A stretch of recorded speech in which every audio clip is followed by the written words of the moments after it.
The Lincoln Lecture Series was made possible with support from the Howard Steen Center for Presidential Studies at Grand Valley State University.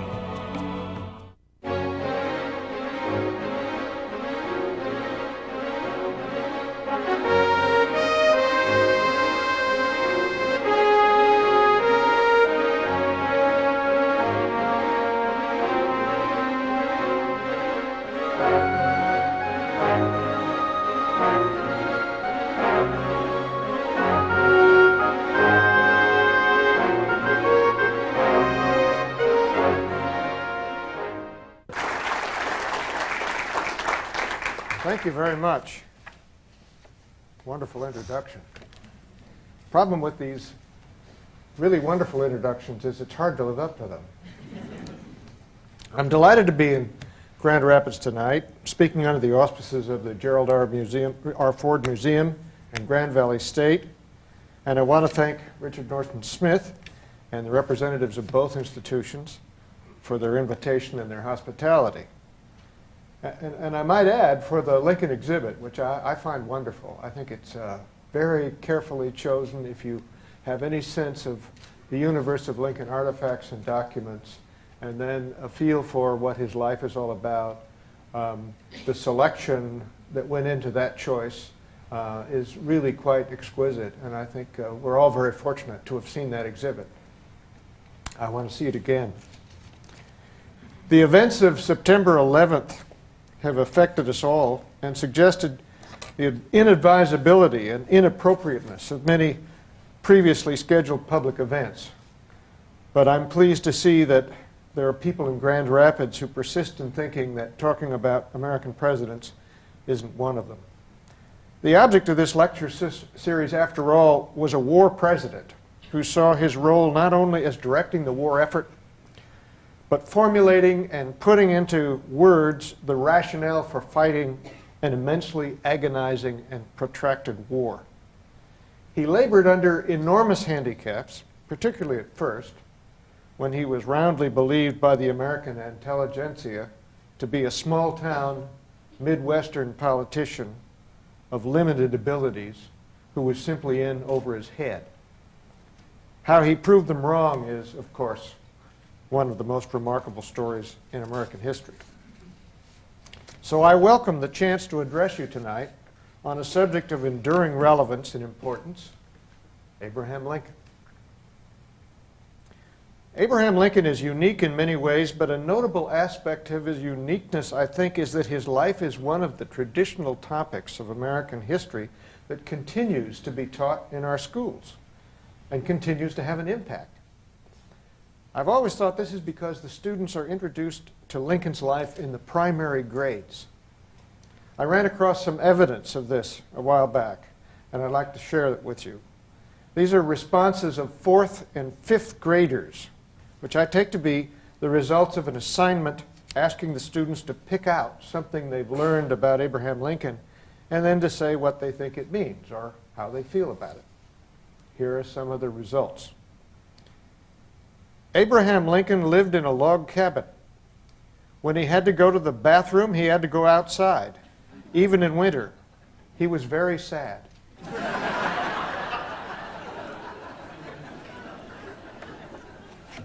Abraham Lincoln didn't have television to watch, so he had to read books.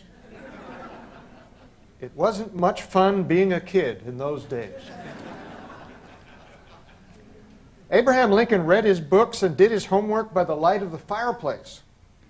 This is because he was too poor to pay the electric bill and they turned off his electric. Abraham Lincoln was the best president we ever had. He was poor but honest. If he hadn't been so honest, he probably would have been rich.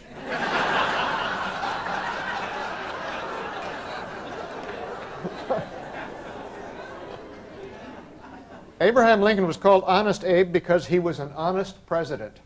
They shot him. Abraham Lincoln and George Washington are our two best-loved presidents. This is because they are dead. One more. Abraham Lincoln was the first Republican president, but he was a good president in spite of this.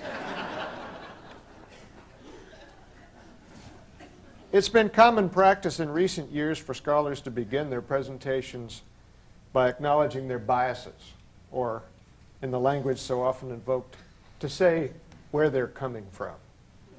So let me confess at the outset that I, too, am an admirer of Abraham Lincoln.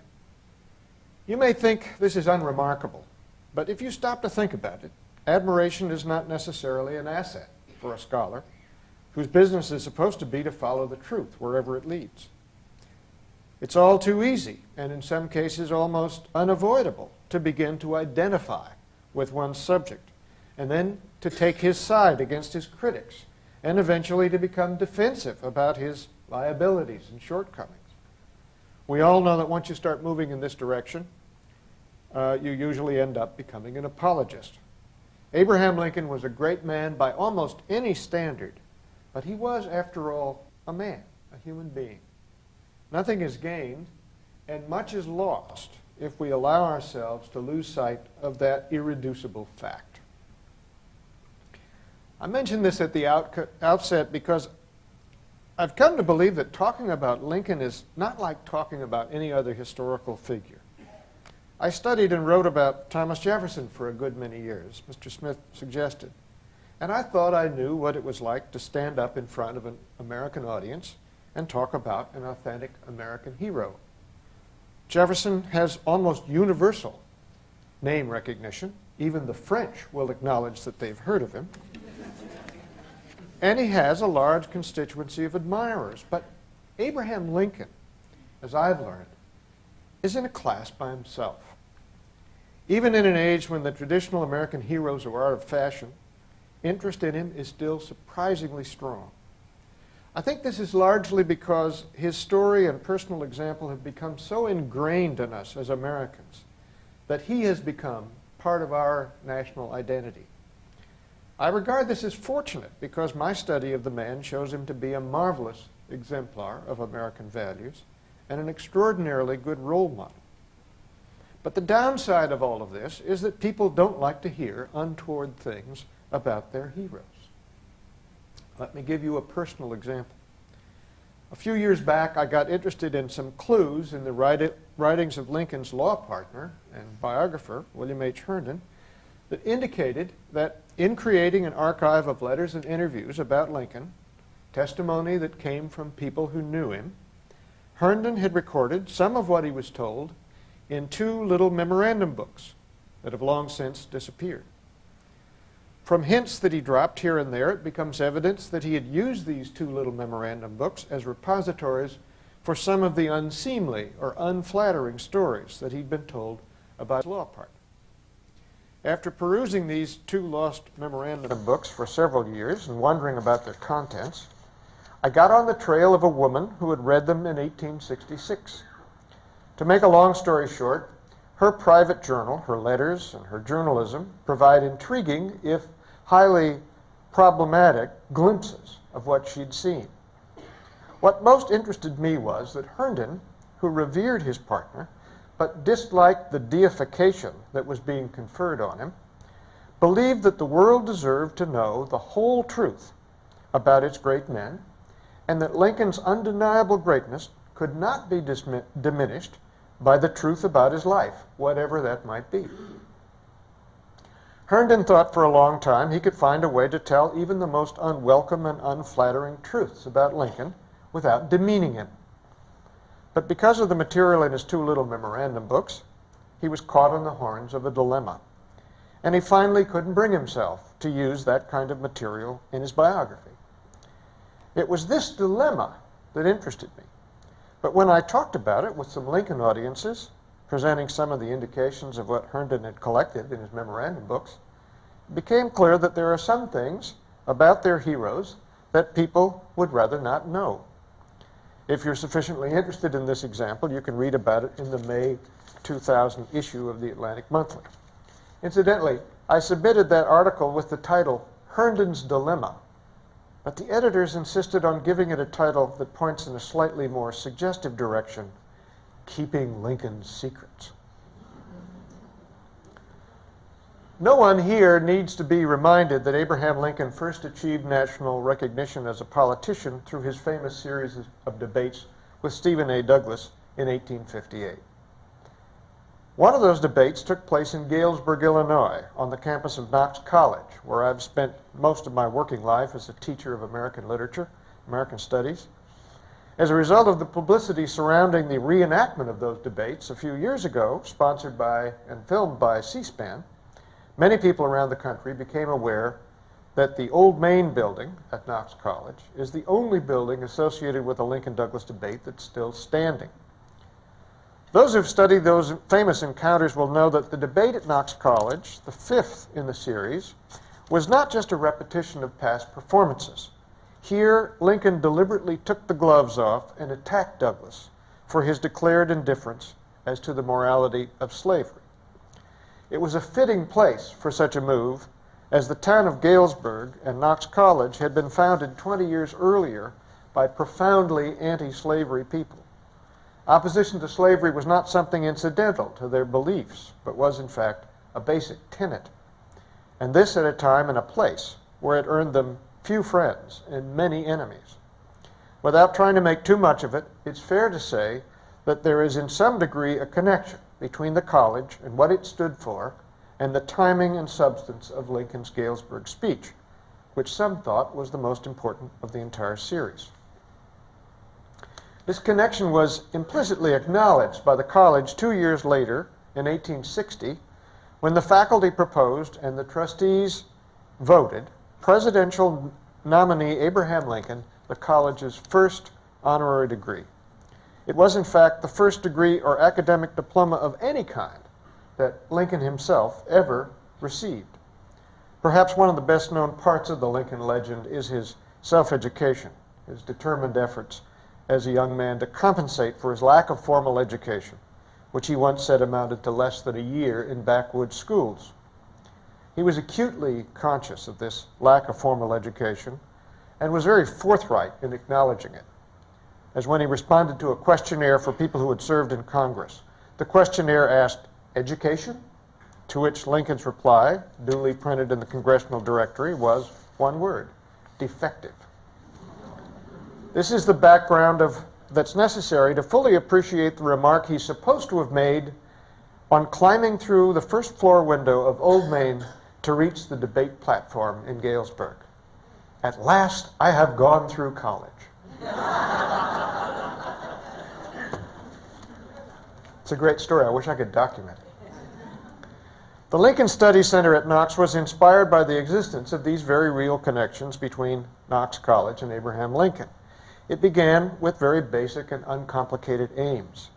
Having started an American Studies program in the 1960s, my partner in the history department, Rodney O. Davis, and I conceived and team-taught a series of interdisciplinary courses for over 25 years, the most recent of which was called Jefferson and Lincoln.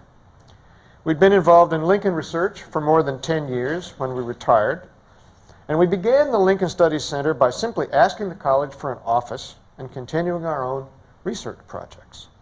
Our first, an edition of the letters and interviews about Lincoln collected by Herndon, had come to fruition in the publication of Herndon's Informants in 1997. And in the course of this endeavor, we had been encouraged by other Lincoln scholars to collect and edit Herndon's own extensive writings on Lincoln, a work which we have duly undertaken. We have also in progress a second project, which will probably be completed before the first, a new edition of Herndon's own biography of his law partner, Herndon's Lincoln, first published in 1889. Now, these projects emerged naturally from our previous work, but down the road we hope to take on a project that would be especially appropriate for Knox College and is long overdue, the first scholarly edition of the Lincoln-Douglas debates. While there have been numerous editions of the debates since they were first gathered together and printed in 1860, it comes as a surprise to most people to learn that, important as they are in American history, these famous debates have never been critically edited. That is to say, they've never been edited in the way that, say, Shakespeare's plays have been, by comparing all the printed versions of what was said by the participants and painstakingly working out the most accurate and reliable text. For all practical purposes, the Lincoln-Douglas debates have had only one editor, whose version is reprinted over and over again. The editor was none other than Abraham Lincoln, whose editorial efforts consisted of cutting out the speeches from the partisan newspapers, correcting a few errors of the press in his own speech, and pasting the clippings into a scrapbook. While it may seem immodest to say so, we believe it's possible to improve very substantially on Lincoln's editorial efforts and to produce an edition that will more faithfully present what was said in these momentous debates. Now, all of this sounds like a very full agenda, but no sooner had we hung out the shingle for the Lincoln Studies Center in 1997 than we heard from the Library of Congress. And this has been described a little bit in Mr. Smith's introduction. They wanted us to transcribe and annotate the manuscripts in their Lincoln collection for use in their virtual library on the World Wide Web.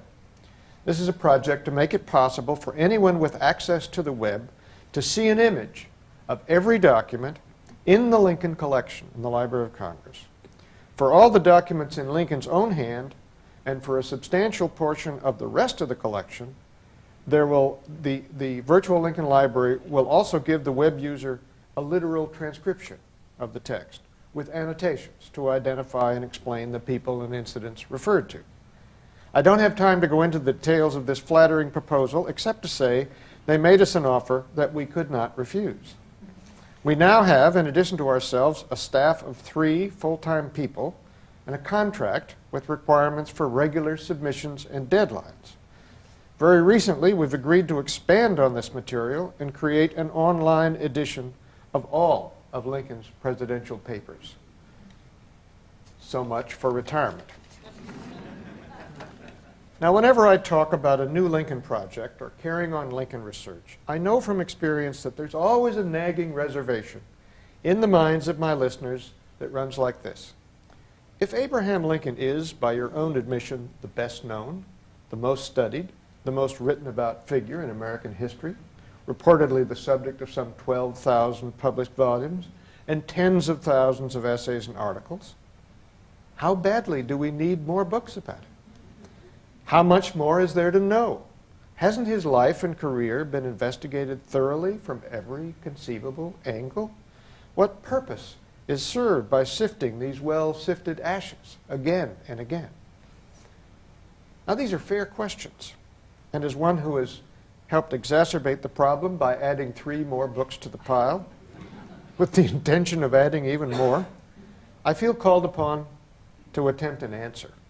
So the balance of my remarks here tonight will be directed to the question, is there still more to learn about Abraham Lincoln? To begin with, I hope my description of our program of activities at the Lincoln Studies Center has already suggested that there are, indeed, basic materials for the study of Abraham Lincoln that are still lacking. My partner and I spent more years than we care to count putting together an edition of the richest body of information that exists on the pre-presidential years of Lincoln's life. These letters and interviews collected by William H. Herndon from people who either knew Lincoln personally or were able to provide information about him had never been presented in their entirety and were previously available only in published excerpts, in bad transcriptions, or on microfilm. As a result, even the best informed Lincoln scholars had no more than a partial and often a very biased and erroneous view of what was contained in this important cache of primary source material. These letters and interviews are now fully available for readers of all stripes, annotated and indexed, and if the reviewers in recent books are any guide, very useful to students of Lincoln. I offer that as my first exhibit in evidence. In talking about what we still have to learn about Abraham Lincoln, I cannot emphasize too strongly the lesson that the research I've been involved in has repeatedly shown, that we have not yet discovered or uncovered or recovered all the important source material for Lincoln's life. I know this seems hard to believe, but it is being borne out all the time. When I first entered the Lincoln field, I confessed that I had nothing further in mind than to make a comparison of the youthful reading of Lincoln and Thomas Jefferson, whose formative reading I'd been pursuing for several years. And this led me to the magnificent archive of letters and interviews collected by Herndon, who was himself interested in what in what his law partner had read as a young man and who had quizzed many of his informants on this very point. But what I found in reading my way through these materials was that a large body of testimony that seemed to fly in the face of the accepted picture of Lincoln's early years.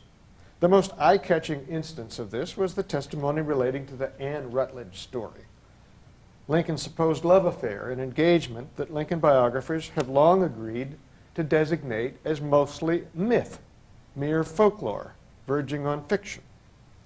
But it was hard for me to see what was wrong with the testimony of some 24 witnesses who were almost unanimously agreed that Lincoln not only courted Anne Rutledge and had been engaged to her, but that he went off the deep end when she suddenly died. There are many other aspects of Lincoln's early life that this body of material told about or pointed to that had either been ignored or little explored in Lincoln biography. So, as my partner and I prepared our edition of Herndon's materials, I began writing essays and finally a book, Honor's Voice, about the picture of Lincoln's early life that emerges from that and other material, a picture that's distinctly different from the one that traditional biography had imposed. Let me offer some examples of how this works. Going through the hundreds of letters and interviews in Herndon's neglected archives, one runs across clues of various kinds. Following the clues provided by the testimony of two of Herndon's informants, both of whom were trying to recall something that had happened 30 years earlier, and neither of whose account proved to be strictly accurate, I was led by a kind of triangulation to a previously unknown letter to the editor of an obscure village newspaper in 1834, a letter that was written by Abraham Lincoln. This added an entirely new item, and a very interesting and colorful one, to the canon of Lincoln's works. Another result of combing through Herndon's neglected archive of letters and interviews was the discovery of a girlfriend of Lincoln's whose name does not appear in the standard biographies. But a welter of other evidence eventually makes it clear that not only was Lincoln deeply attracted to this young woman, whose name was Matilda Edwards, but that he was in competition for her affections with his roommate at the time and best friend, Joshua Speed. Neither, it turned out, would be successful with Matilda, but Lincoln's lack of success and the resentment and recriminations of his former girlfriend, Mary Todd, contributed to his well-documented emotional collapse in January of 1841. These developments, once pieced together, constitute an important but unacknowledged chapter in the story of Lincoln's formative years. Now, I offer these unexpected discoveries as examples, but I do not claim to have exhausted the possibilities. Far from it. There are many clues to pursue, and I've not been able to follow up on all the promising ones by any means. Let me just share a few with you that I find particularly intriguing. In the midst of his researches into the early life of his famous law partner, William H. Herndon received a letter from Abraham Lincoln's old friend, George Spears. Spears had tried to accommodate Herndon by trying to determine the dates at which certain things in Lincoln's early life took place. He wrote back to Herndon, "I took my horse this morning and went over to the neighborhood of New Salem, among the Potters and Armstrongs, and made all the inquiries I could, but could learn nothing. The old ladies would begin to count up what happened in Salem when such a one of their children was born, and such a one had a bastard, but it all amounted to nothing. I could arrive at no dates, only when those children were born." This is what is known in research as a dry hole. The same letter, however, describes for Herndon a much more promising source of information, a former resident of the New Salem area named Z.C. Ingram. Sears wrote, "This man Ingram kept a store in New Salem at the time that Lincoln and Barry, Duncan and Kelso all lived there, and can give you all the dates. There's no end to his recollections. He never forgets anything that he sees or hears." Ingram, it turned out, was living in St. Louis, and Herndon had heard of him before. Only a week earlier, another correspondent from the Petersburg area had written, "And Z.C. Ingram, Esquire, was here, who was intimately acquainted with Lincoln for nearly 3 years, ending in October 1834, Mr. Ingram is a man on whose statement you may rely. He has a very retentive memory, has a fund of amusing Lincolnia anecdotes. Ingram is the very man you want. Herndon never caught up with Ingram. But what I want to call your attention to is that someone said to have known Lincoln well for 3 years in New Salem, someone who was considered reliable, with a retentive memory and a fund of amusing Lincolnia anecdotes, was walking the streets of St. Louis in 1866. My question is this: is it likely that such a person would go unnoticed by the press at a time when St. Louis had 13 active and competitive newspapers, and when virtually anything about Lincoln's life was thought to be news? If Ingram's recollections of Lincoln were not recorded by the press, then what about some form of personal reminiscence, as recorded in letters or family history? What this means, in short, is that Ingram's recollections of Lincoln are a source well worth looking for, and all it takes is the time and determination to look. Maybe someone here tonight will be inspired to go in search of it. What should give us encouragement is that Herndon did succeed in finding one of the other people mentioned above, Joseph Duncan, a physician who had come to New Salem about the same time as Abraham Lincoln. Duncan's testimony, which exists in a single letter to Herndon, is richly detailed and constitutes invaluable testimony of its kind. But one of the other people he was looking for, Jack Kelso, Herndon does not seem to have located. Like Ingram, Kelso could undoubtedly have told Herndon a great deal about Lincoln and New Salem. But more important, Kelso is a prime subject of interest in his own right, for Kelso has long been a source of fascination for students of Lincoln's early life. From information Herndon collected, he believed, quote, Kelso was an educated as well as a well-read man, deeply and thoroughly read in Burns and Shakespeare. According to Hardin Bale, who lived in New Salem, Kelso and Lincoln were great friends, always together, always talking and arguing. Another New Salem resident, Caleb Carman's testimony perhaps is the most revealing. Kelso loved Shakespeare and fishing above all other things. Abe loved Shakespeare, but not fishing. Still, Kelso would draw Abe. They used to sit on the bank of the river and quote Shakespeare, criticize one another. Kelso, if at himself, is a good Shakespearean scholar for a Western man. Now, Herndon never caught up with Jack Kelso, though the general information that he was given, that he lived in Missouri, turns out to have been correct. Kelso, we now know, settled in Knox County in northeast Missouri, dying there in 1870 at the age of 61. And as with Ingram, even if he deliberately avoided the press, we may ask, is it likely that his family and friends were told nothing about Kelso's friendship with Lincoln? And if they had been, would they have left no history or recollection, no written or oral history of his celebrated friendship? I submit that it's worth doubting, and therefore worth pursuing.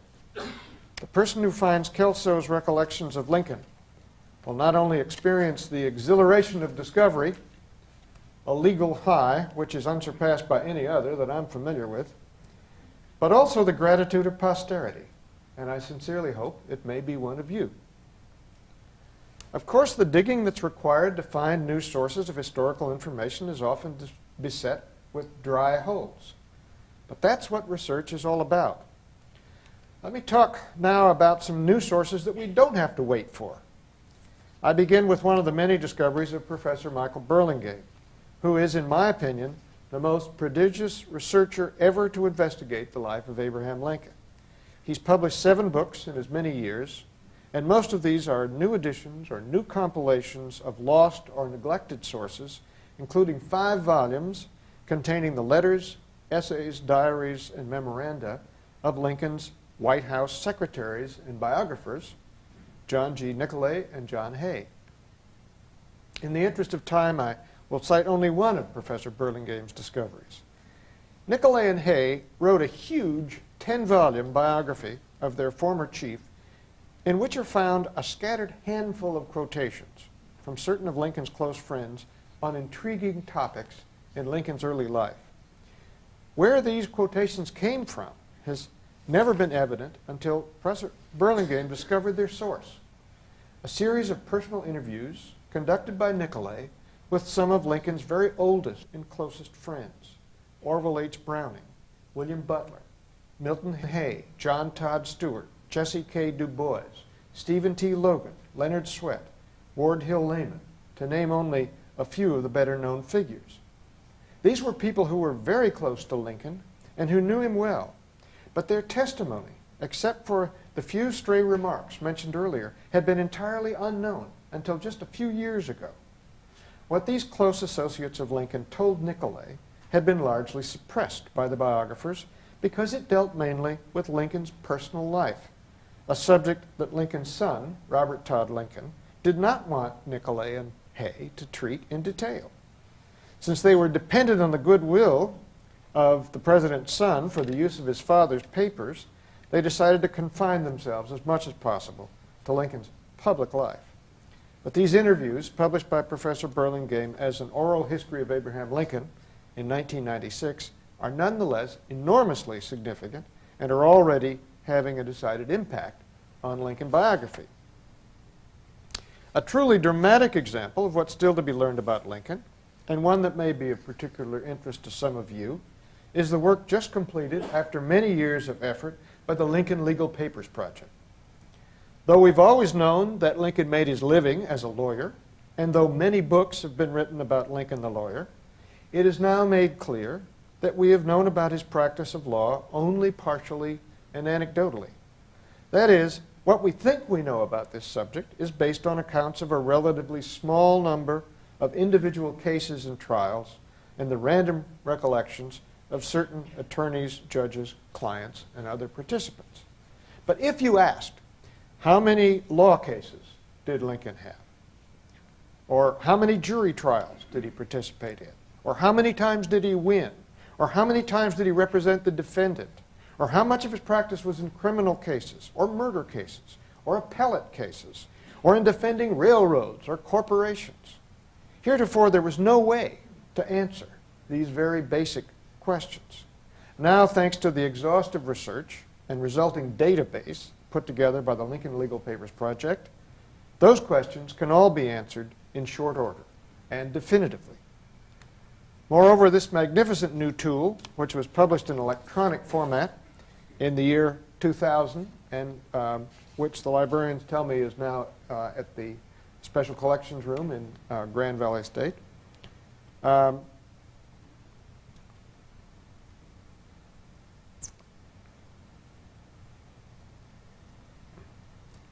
throw in these things and then I lose my place. We now are able to understand, because this project has searched every file in every courthouse that Lincoln ever practiced in, it can display an image of every piece of paper that still survives pertaining to those cases, some 96,000 items.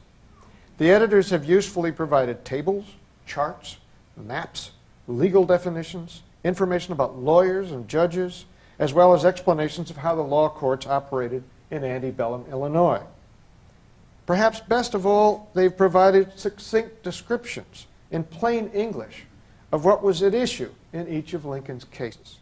In short, we now have, for the first time, a means of really getting at a very significant subject in a detailed and thorough way. Needless to say, this indispensably valuable new tool, which can be used by anybody, from school children to professional scholars, will totally revolutionize our understanding of a very important part of Lincoln's life. For anyone interested in this aspect of Lincoln's career, it is the dawn of a new era.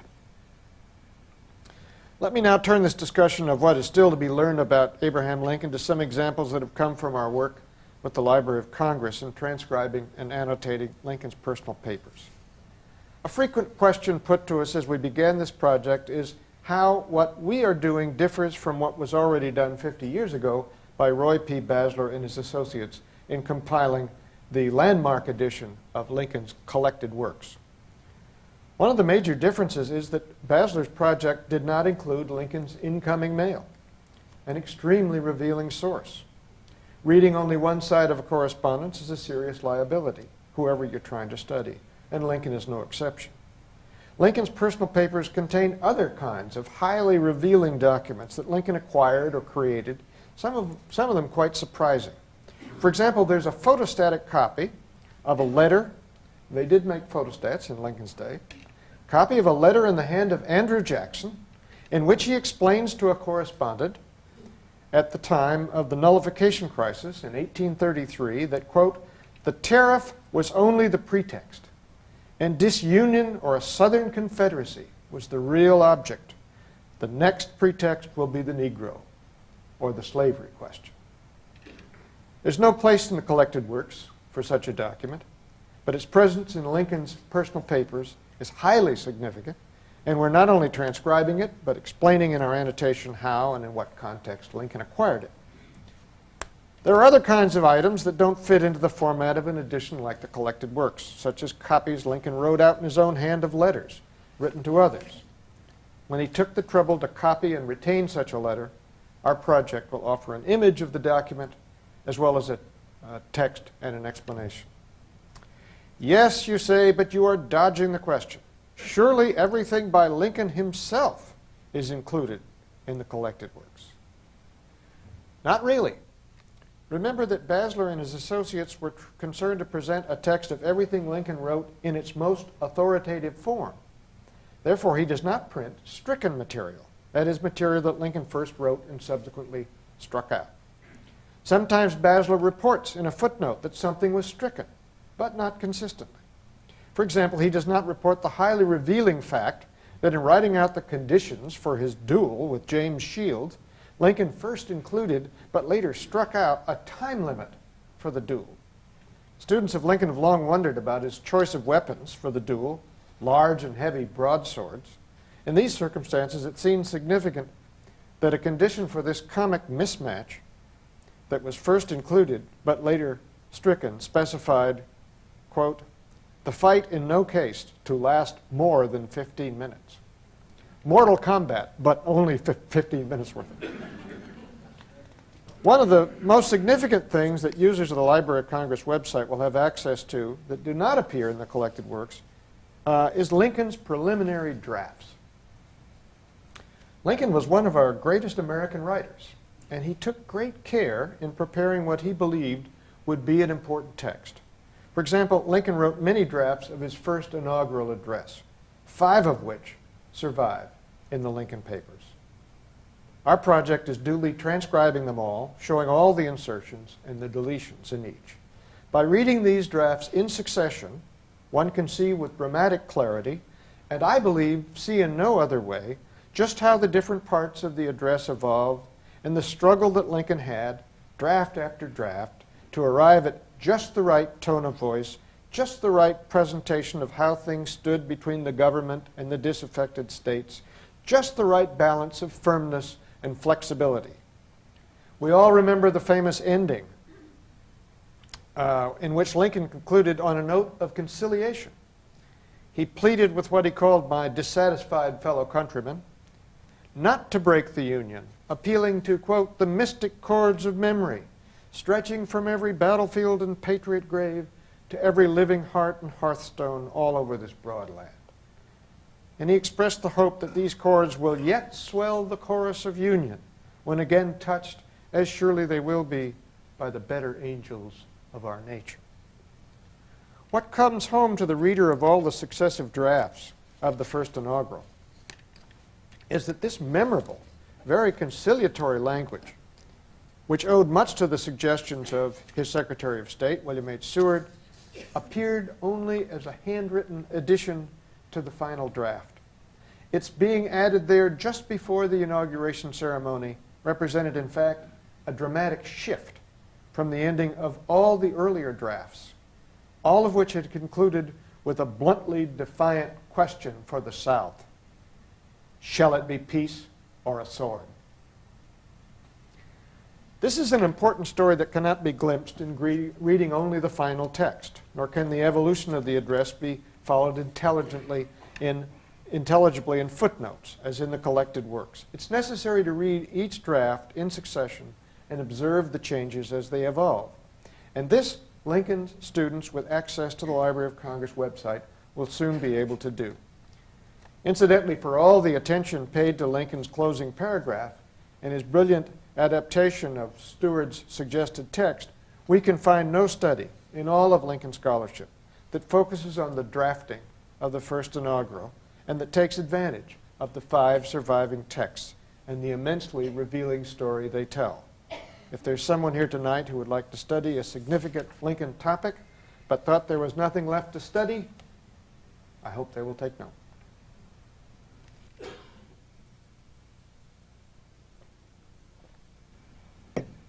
I want to conclude by calling your attention to one more example of a famous Lincoln text that exists in the Lincoln Papers in multiple drafts, his message to Congress of July 4th, 1861.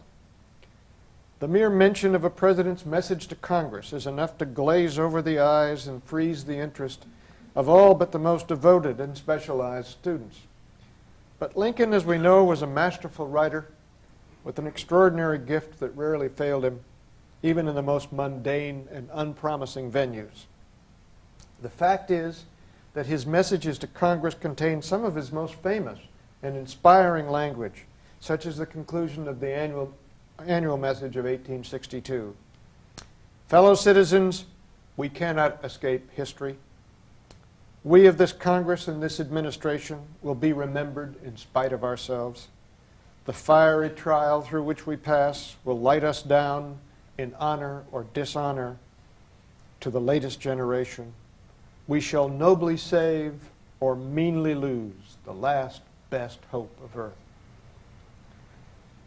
It would appear that on no speech or writing did Abraham Lincoln work longer and more diligently than he did on the message to Congress that he proposed to send to that body when it convened in emergency session on the 4th of July, 1861.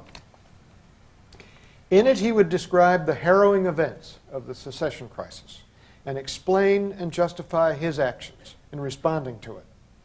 But difficult as that task was, he aspired from the first to do more, to analyze and set forth the deepest causes of the national difficulty and to clarify what was at stake. The great Lincoln scholar James G. Randall aptly called attention to the multiple purposes of Lincoln's message. He said it comprised a history of events, a report of stewardship, a constitutional argument, and an exalted commentary on fundamentals. You may recall that the firing on Fort Sumter occurred on April 12, plunging Lincoln and the federal government into a turbulent whirlwind of activity. But characteristically, in the midst of all these trying events, a part of Lincoln's mind was working on what it was about and what it all meant.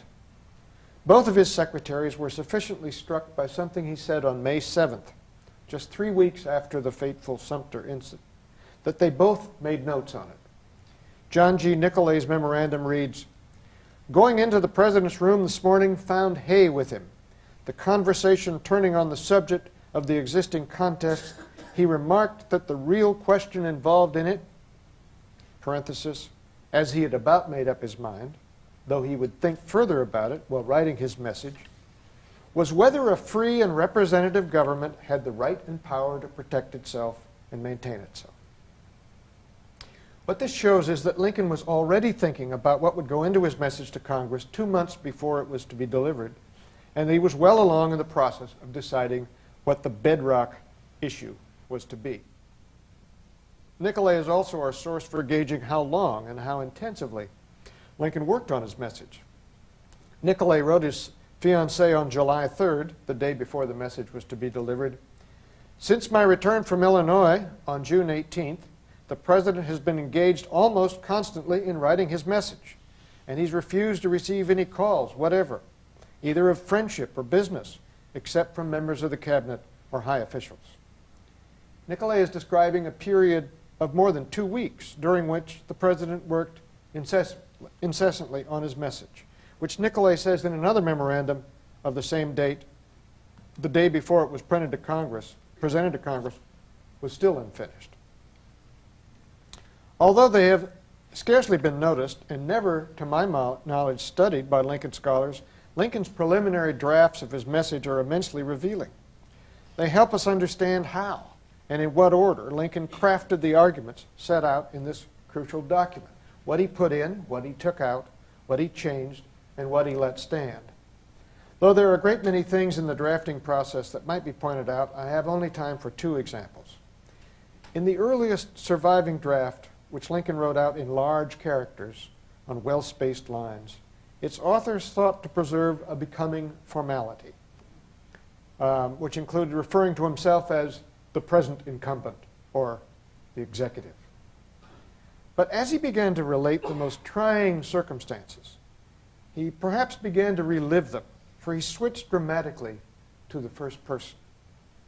This is all the more significant because Lincoln was instinctively reticent about personal matters and was notorious among his friends and acquaintances for keeping his feelings to himself. His own two attempts at autobiography were dragged out of him under the pressure of political necessity and were noteworthy for stopping in 1854, thereby omitting everything he'd become famous for. As he said at the conclusion of one of them, "What I have done since is pretty well known." In his message to Congress, July 4th, 1861, Lincoln felt called upon to describe and explain his actions leading up to the firing on Fort Sumter.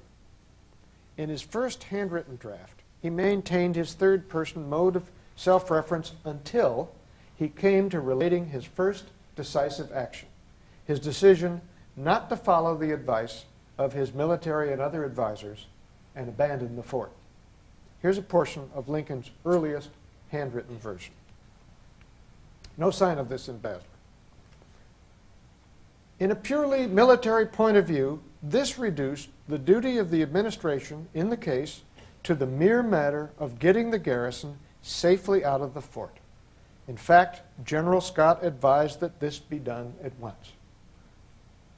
I believed, however, that to do so would be utterly ruinous, that the necessity under which it was to be done would not be fully understood, that by many it would be construed as a part of a voluntary policy, that at home it would discourage the friends of the Union, embolden its foes, and go far to ensure to the latter a recognition of independence abroad, that, in fact, it would be our national destruction consummated.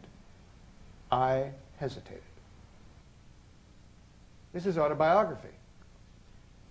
It would be hard to imagine a more succinct description of this existential moment than the dramatic two-word sentence, I hesitate. For here Lincoln has acknowledged a sharp difference between his advisors, whose view was solely focused on military considerations, and his own, which was political and strategic. Caught in this unenviable position, almost his first decision as president, Lincoln admits that rather than yield to his advisors or peremptorily insist upon his own view, he had paused to think it through. He hesitated. But this will not do for a report to Congress, which will be published and read by friend and foe alike, so Lincoln revised the passage. First, he eliminated the reference to General Scott's advice about abandoning the fort, so as to avoid the impression of a clash of opinions. Then he changed his first-person references to himself to the third person. The administration believed, and later submerged his own persona even further by retreating to the passive voice. It was believed. Finally, he decided that even saying the administration hesitated conveyed the wrong message, so he eliminated that and substituted instead, this could not be allowed. Not hesitation, but decision. One final example. Far and away the most quoted passage from the message of July 4th, 1861, is a stirring passage near the conclusion, which was intended to show people that saving their government was not just a necessary, but a noble undertaking. Having to concern himself with the most basic issues, particularly the right of the majority government to preserve itself, Lincoln had deliberately omitted any reference to slavery. Finding himself in substantial agreement with Andrew Jackson's insight that the Southern leaders were mainly looking for a pretext to form the Southern Confederacy, Lincoln had told his secretaries in one of their sessions, admit the right of a minority to secede at will, and the occasion for such secession would almost as likely be any other as the slavery question. Therefore, Lincoln decided to ignore the issue of slavery in his message and to concentrate on what he considered the prior and more fundamental issue, the survival of majority rule. But in his conclusion, he attempted to depict the benevolent aims of government, of a democratic government, in such a way as to draw a circle that would implicitly include the problem of slavery. The existence of his preliminary drafts enable us to observe Lincoln in a telling gesture, which I believed was aimed at signaling this intent. He did it all by revising what he'd first written with the simple substitution of one word, unfettered. And in reading this in the present context, it seems to me to resonate with the kind of meaning that we come to for Lincoln and that we get. This is what he wrote. On the side of the Union, it is a struggle for maintaining in the world that form and substance of government whose leading object is to elevate the condition of men, to lift artificial weights from all shoulders, to clear the paths of laudable pursuit for all, to afford all an unfettered start and a fair chance in the race of life. Tell that to the Taliban. Thank you very much.